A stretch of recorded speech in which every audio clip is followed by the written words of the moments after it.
Le PS de Verviers a présenté la liste qu'il soumettra au choix des électeurs le 14 octobre prochain. Une liste sans surprise qui sera menée par Claude Dezama, suivie de Muriel Tarignon, Didier Nissen, Malik Benachour et à la 5e place Diougou Selik qui précède ainsi Hassan Eidine et Robert Botterman.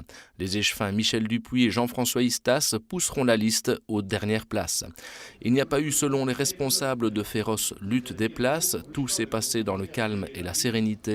Si la liste intègre 25% de jeunes, c'est cependant sur l'équipe sortante et donc l'expérience qu'elle s'articule.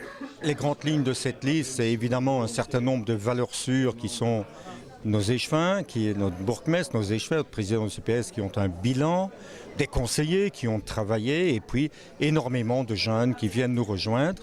Et, ma foi, une liste qui est aussi très représentative de la population verviétoise et de l'ensemble de ces quartiers et, pour ne pas vexer Estambertois, de ces villages. Claude Dezama brigue donc un 3e mandat à la tête de Verviers. Pour lui, manifestement, le changement, ce n'est pas maintenant, ou plutôt. Mais je dirais que le changement, c'est tout le temps avec nous. C'est-à-dire nous avons décidé en 2000 de faire en sorte que Verviers change, que Verviers bouge. Nous continuons, nous l'avons fait entre 2000 et 2006, entre 2006 et 2012. Il y a encore du pain sur la planche, il y a encore des chantiers ouverts.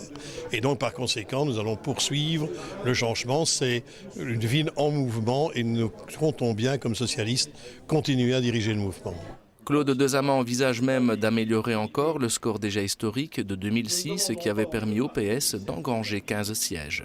Lorsqu'on se penche sur ce qui a été fait dans le passé, non seulement ces 6 ans-ci, mais les années précédentes, on se rend compte que vraiment il y a un chemin considérable qui a été parcouru.